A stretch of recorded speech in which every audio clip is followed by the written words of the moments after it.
Picture this. 15,000 years ago, the world was a frozen wasteland that would make today's worst winter look like a mild inconvenience. Ice sheets stretched across continents like armor plating on the Earth itself. And somewhere in that howling darkness, a small band of human beings was about to make one of the most audacious journeys in our species' history. These weren't your typical ancient wanderers stumbling around hoping for the best. No, these people were carrying something far more valuable than any treasure we might imagine today. They weren't hauling gold or precious stones across that brutal landscape between Asia and North America. They were carrying knowledge, 7 specific techniques that would mean the difference between thriving and dying in a land that had never seen human footprints. Now, when I say the Beringia Land Bridge, I want you to forget any romantic notions you might have about some pleasant stroll between continents. This was a 1,000-mile-wide expanse of frozen tundra where the wind could strip flesh from bone and temperatures that would make modern humans curl up and surrender. But our ancestors? They had something that made them tougher than any military unit ever assembled. They had survival wisdom encoded in their very culture. Think about what these first Americans faced when they finally set foot in Alaska. Imagine being the advance scout for your entire species, stepping into a continent where literally everything could kill you. The plants might be poisonous, the water sources might be contaminated, the animals might view you as either competition or dinner. And winter? Winter in Ice Age, America wasn't something you simply endured. It was something you had to outwit, outmaneuver, and outlast using nothing but your brain, and the knowledge passed down from generations who had already paid the ultimate price for every lesson. But here's what absolutely fascinates me about these Paleo-Indians. They didn't just survive this nightmare landscape, they turned it into a homeland, and they did it by mastering 7 techniques that were so effective, so perfectly adapted to the natural world, that their descendants would use them for the next 15,000 years. Picture a young mother in that frozen wilderness, watching geese fly overhead. To us, that's just birds migrating. To her, those flight patterns were a GPS system pointing toward water sources her family desperately needed. She learned to read those patterns like we read street signs today. Lives depended on that knowledge, and she passed it down to her children with the same intensity we might teach our kids to look both ways before crossing the street. Or consider the hunters who noticed something remarkable. Where 3 specific plants grew together, the soil was rich enough to support large game animals. This wasn't casual observation. This was life or death intelligence gathering that took generations to perfect. They were essentially reading the landscape like a book, interpreting signs that revealed where food, water, and shelter could be found. And the firekeepers? These people discovered something that still impresses survival experts today. They found that certain combinations of wood, when spun against softer timber using specific techniques, could create flame even in howling blizzards that would snuff out any fire we might try to build. When your life depends on fire for warmth, cooking, and protection, mastering this skill wasn't optional. It was the difference between seeing another sunrise and becoming another statistic in the Ice Age casualty count. By 10,000 before Christ, as those massive ice sheets finally began their retreat, something remarkable was happening across the continent. The descendants of those original bridge crossers had spread out and were adapting these core 7 techniques to every conceivable environment. The ancestors of the Hopi, living in what we now call the American Southwest, were dealing with the opposite problem from their Ice Age forebears. Instead of too much cold, they faced scorching heat and virtually no water, but they took that ancient knowledge and adapted it brilliantly. They learned that morning dew, collected in specially designed stone basins, could actually sustain entire families through months without rainfall. When I think about modern preppers stockpiling bottled water, I'm amazed by people who could literally pull water from thin air using nothing but carved stone and knowledge passed down through generations. Meanwhile, in the eastern woodlands, the Proto-Iroquois were making agricultural discoveries that would revolutionize food production. They figured out that corn planted in the shade of bean vines, with squash spreading below, produced 30% more food than any single crop grown alone. 30%. That's not just survival. That's optimization that would make modern agricultural scientists jealous. These 7 techniques became the foundation for civilizations that would rival anything happening in Europe or Asia. By 1000 after Christ, the Cahokia metropolis near present-day Street, Louis was supporting 20,000 people. 20,000. That's a major city by medieval standards, built entirely on mastery of these ancient techniques. The ancestral Puebloans were constructing cliff cities that survived for centuries in landscapes where modern humans would perish within weeks. But here's what really gets me about this knowledge. It wasn't preserved in books or universities. It was encoded in stories. Legend tells of Corn Mother, the Iroquois woman who first noticed beans naturally climbing corn stalks in a forgotten garden corner. The Apache still speak of Stalking Wolf, the scout who could literally smell water through solid rock and taught his band to survive where cavalry horses would later drop dead from thirst. These weren't just campfire tales to pass the time. They were sophisticated teaching devices, precisely crafted to encode survival instructions in memorable narratives that children could recite perfectly and apply when their lives depended on it.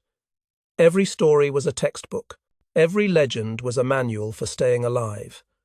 What amazes me is that we're talking about a knowledge system so robust, so well tested, that it sustained millions of people across an entire continent for 15,000 years without destroying the environment that supported them. They had figured out how to live in harmony with natural systems while maintaining population levels and technological sophistication that impressed even European observers. But all of this ancient wisdom was about to face the ultimate test, because change was coming to the Americas. Ships were crossing oceans, carrying diseases, weapons, and a completely different way of thinking about land and survival. And the question that should keep us all awake at night is this: when those 7 sacred techniques faced their greatest challenge, would they prove strong enough to save the people who had treasured them for so long? Now, let's dive deep into exactly how these 7 techniques worked, because the devil is always in the details, and these details kept people alive for millennia. The Three Sisters agricultural system didn't just happen overnight. Around 3000 before Christ, somewhere in what we now call the eastern United States, an unnamed Haudenosaunee woman made an observation that would literally feed nations. She was probably just tending her garden when she noticed something that would change everything. Wild beans were naturally climbing corn stalks, while squash leaves spread across the ground below, creating what we'd now recognize as a perfect agricultural ecosystem. But here's the genius part that modern farmers are only now beginning to understand. This wasn't just efficient use of space. The beans were actually pulling nitrogen from the air and fixing it in the soil, feeding the corn. The corn provided natural support structures for the beans. And the squash? Those broad leaves were creating a living mulch that prevented weeds, retained moisture, and even deterred pests with their prickly stems. The protein combination was revolutionary too. Corn and beans together provide all the essential amino acids humans need. You could live indefinitely on just these 2 crops plus squash for vitamins and minerals. This agricultural trinity supported permanent settlements from the Atlantic coast to the Mississippi River. The Cherokee added sunflowers as a 4th sister, attracting pollinators and providing oil for cooking and medicine. But food was just one piece of the survival puzzle. Water procurement in the Americas reached levels of sophistication that would impress modern hydrologists. Apache scouts developed 23 distinct methods for finding water in landscapes where a single mistake meant death. They could track bees returning to hidden springs, following flight patterns invisible to untrained eyes. They noticed where lightning struck most frequently, indicating underground streams that drew electrical discharge. Listen to this technique. Apache waterfinders could read barely perceptible color differences in sand that revealed moisture below the surface.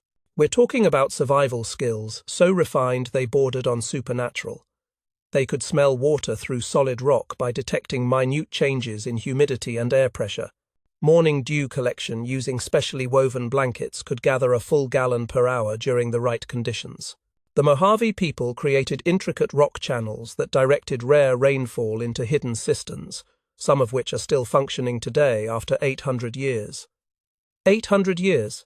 Meanwhile, our modern infrastructure starts falling apart after a few decades. Fire represented life itself in these societies, and Native Americans perfected multiple ignition methods that would make modern survival instructors weep with envy. The bow drill technique could produce glowing ember in under 30 seconds, using nothing but curved stick, straight spindle, and proper technique. The fire plow method involved dragging hardwood through a softwood groove, and it worked even with damp materials that would defeat other methods. Plains tribes maintained perpetual fires carried in buffalo horn containers filled with slow-burning punk wood that could smolder for days without flame. And here's something that sounds like science fiction. The Inuit created fire from ice. They would shape frozen water into magnifying lenses that focused sunlight onto dried moss, creating combustion from frozen water and sunshine. Natural concealment evolved far beyond simple hiding behind trees. Cherokee warriors learned to control their breathing patterns to match wind movements, making them undetectable to both animals and human enemies. They rubbed themselves with specific plant combinations that simultaneously masked human scent and repelled insects. This wasn't random plant selection either. They understood which herbs would interact with their natural body chemistry to create effective camouflage. Apache scouts could move through dry leaves without making a sound by feeling air pressure changes with their bare feet. Think about that level of sensory development. They were essentially human motion detectors, reading their environment through touch, smell, and hearing, with precision that no technology has ever matched. Mohawk hunters wore reversible deerskin garments that broke up their visual outlines, an innovation that preceded modern military camouflage by centuries. Reading nature's warning signs became a sophisticated science that puts our weather forecasting to shame. Pueblo peoples tracked 17 different bird species whose migration patterns predicted weather changes months in advance. They noticed subtle shifts in ant behavior 24 hours before rain arrived. They observed which side of trees bears marked to predict how harsh the coming winter would be. These weather readers could forecast conditions with 85% accuracy for 3-day periods, using nothing but observation and inherited knowledge. That's better than many modern meteorologists with satellite data and computer models. This knowledge determined when to plant, when to harvest, and when to seek shelter from approaching catastrophes. Food preservation techniques extended far beyond simple drying in the sun. Pemmican, invented by the Cree, combined rendered fat, dried meat, and berries in precise ratios that created a complete food source lasting decades without refrigeration. 1 pound of pemmican provided 4,000 calories and all essential nutrients needed for survival. Explorers and fur traders would later depend on this native innovation for survival in the wilderness. Pacific Northwest tribes developed sophisticated smoking techniques using specific wood combinations that not only preserved salmon, but actually enhanced flavor and nutritional value. Different woods imparted different preservation qualities. Cedar prevented insect infestation. Alder added antimicrobial properties. Oak provided slow, even smoking that penetrated deep into fish flesh. The Seminole, living in Florida's humid environment where nothing seemed to keep, fermented coontie root into a flour that remained edible for years despite constant moisture. This involved understanding fermentation chemistry that European settlers couldn't master for generations. Plant medicine encompassed a pharmacopoeia of over 2,000 species with specific applications. Willow bark tea contained natural aspirin that treated everything from headaches to battle wounds. Echinacea boosted immunity against diseases. Golden seal stopped bleeding and prevented infection better than many modern antiseptics. Cherokee healers developed sophisticated diagnostic techniques centuries before similar methods appeared in European medicine. They examined eyes, tongue, and pulse, understanding that healing required treating both body and spirit. They combined botanical remedies with ceremony and counseling, recognizing connections between mental and physical health that modern medicine is only now rediscovering. But all of this incredible knowledge, refined over 15,000 years of trial and error, was about to face its greatest test. because ships were appearing on the horizon, carrying people with a completely different understanding of how humans should relate to the natural world. The question was, could survival techniques that had sustained millions of people for millennia stand up against diseases, weapons, and ideas that threatened to destroy everything the ancestors had built? The test came with a vengeance that no amount of ancient wisdom could have prepared for. When Spanish conquistadors arrived in the 1500s, they brought something more devastating than guns or steel swords. They brought diseases that turned survival knowledge into the difference between cultural extinction and miraculous persistence. European diseases killed 90% of native populations within a single century. 90%. To put that in perspective, imagine if a plague swept through modern America and only one person survived out of every 10. Entire civilizations vanished faster than anyone thought possible. But here's the remarkable thing. The tribes that survived weren't necessarily the ones with the best warriors or the strongest fortifications. They were the ones with the most extensive medicinal knowledge. The Seminole in Florida's swamps became a perfect example of how plant medicine could mean the difference between survival and extinction. When smallpox and other diseases began devastating native communities, Seminole healers used their sophisticated understanding of botanical remedies to develop immunity protocols.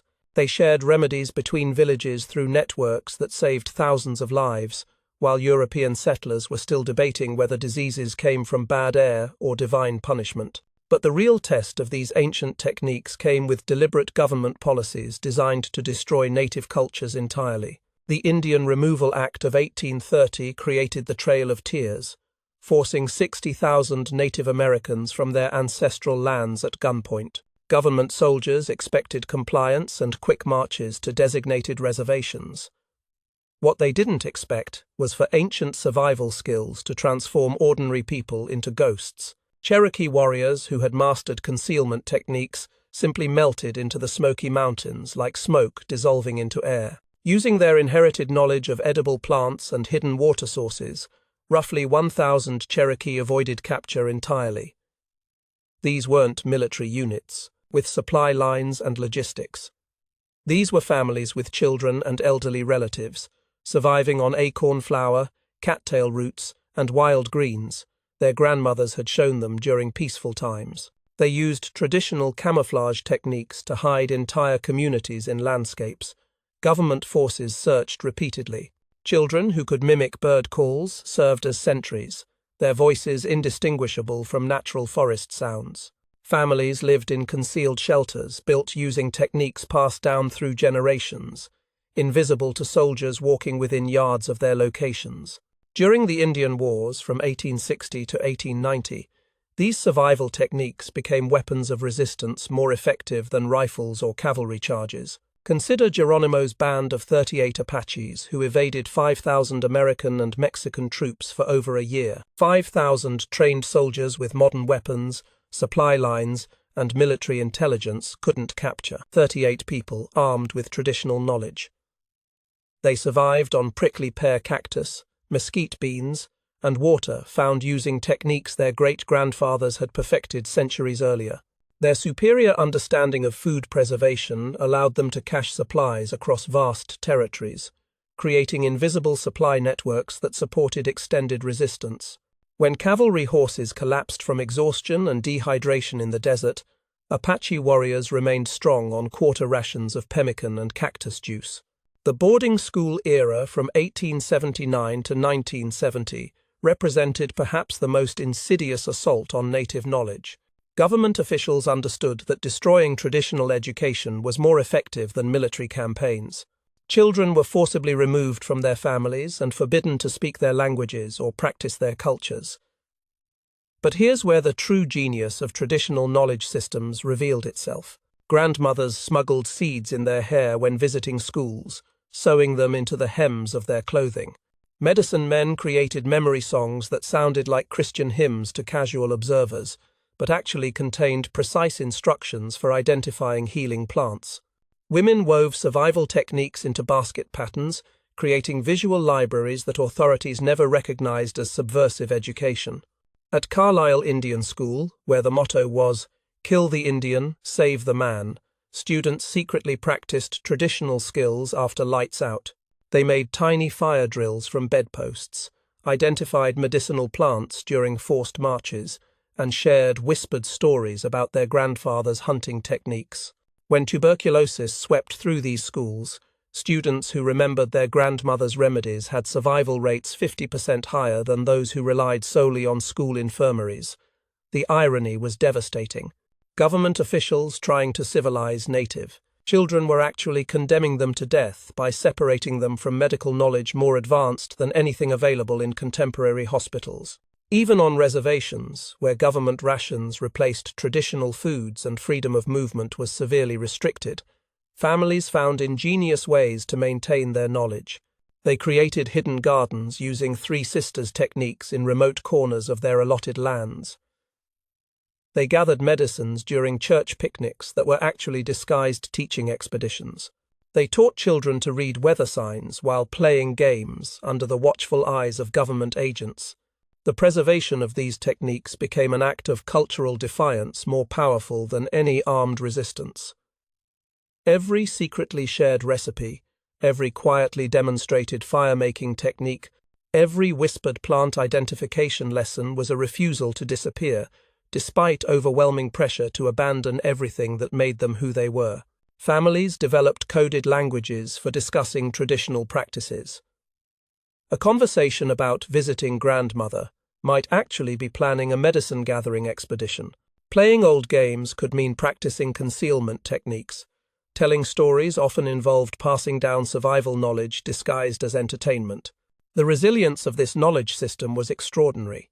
Despite centuries of deliberate destruction, forced assimilation, and cultural suppression, these 7 techniques survived in communities across the continent. They were kept alive by people who understood that losing this wisdom meant losing their identity as distinct peoples. But perhaps the greatest testament to the power of these ancient techniques came from an unexpected source. The very people who had tried to destroy them were about to desperately need them. Here's the ultimate irony that should make every one of us stop and think. As our modern world fractures under the weight of climate change, supply chain disruptions, and technological failures, the very survival techniques that colonizers dismissed as primitive are now being studied by elite military units, emergency preparedness experts, and sustainable agriculture scientists. Today, as grocery store shelves empty during supply chain disruptions and climate change threatens industrial agriculture, Native American survival techniques offer solutions that modern technology simply cannot match. Former Green Beret instructors at survival schools are now studying Apache water procurement methods with the intensity of graduate students. Urban farmers in Detroit have increased their food yields by 40%, using Three Sisters permaculture techniques that work without petroleum-based fertilizers. Emergency room doctors are researching native plant medicines with desperate urgency, as antibiotic-resistant bacteria render modern drugs useless. The willow bark that provided natural aspirin to Cherokee healers is being studied by pharmaceutical companies searching for new pain medications. Echinacea, dismissed by early settlers as Indian superstition, is now recognized as a powerful immune system booster backed by peer-reviewed medical research. The irony cuts so deep it's almost painful to contemplate. Techniques dismissed as primitive by people who couldn't survive a week without grocery stores are now considered cutting-edge sustainability science. Modern preppers stockpile freeze-dried foods with shelf lives measured in decades, while ignoring pemmican recipes that require no electricity, no refrigeration, and provide superior nutrition at a fraction of the cost. They buy expensive water filtration systems that fail when batteries die. But they cannot find natural springs that native children could locate blindfolded using traditional tracking methods. They trust weather apps on their smartphones that become useless during power outages rather than learning to read cloud formations, and bird behavior that predict storms with greater accuracy than satellite meteorology. Contemporary native communities are leading the revival of this ancient knowledge, and their success is attracting attention from unexpected quarters.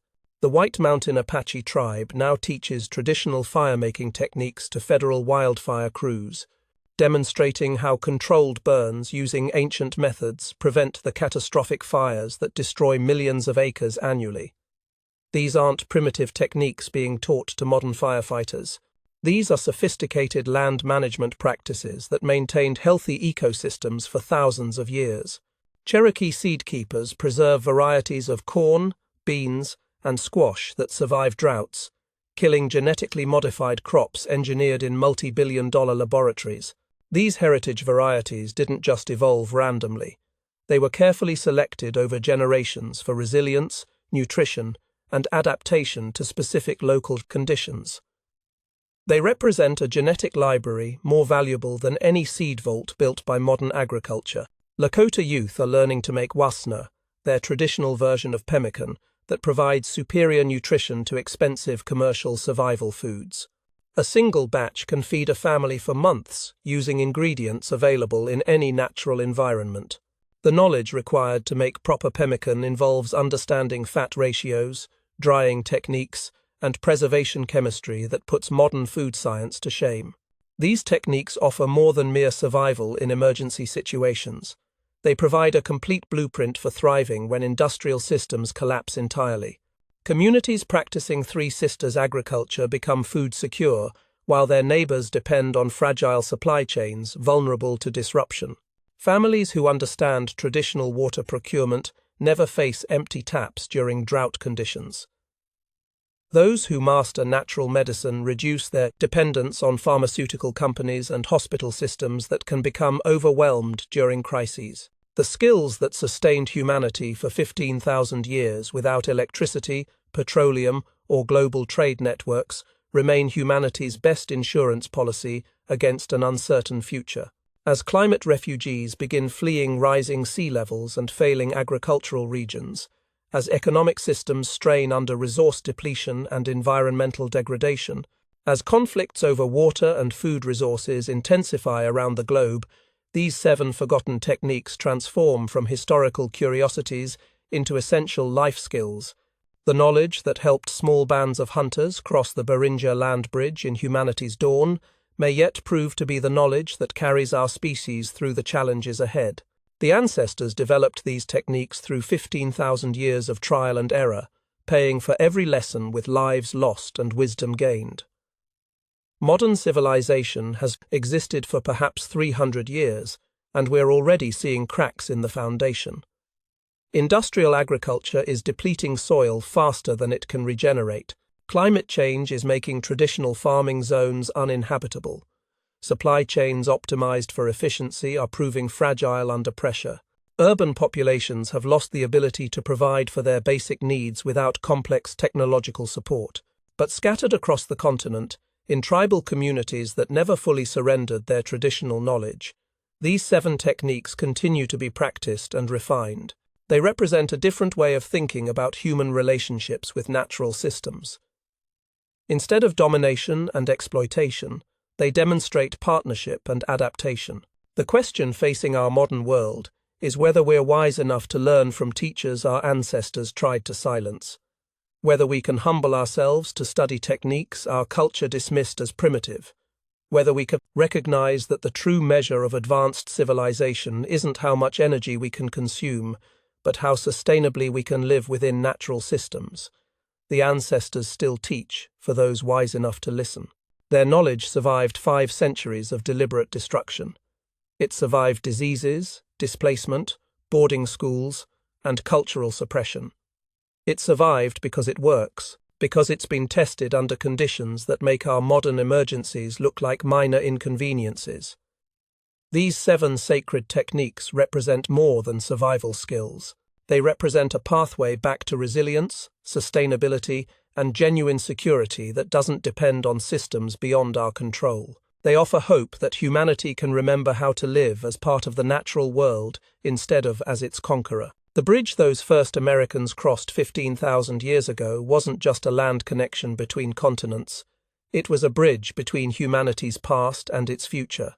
And that bridge, built from ancient wisdom and tested by time, may be exactly what we need to carry us safely to whatever comes next. The techniques are still here. The teachers are still here. The question is, Are we finally ready to learn?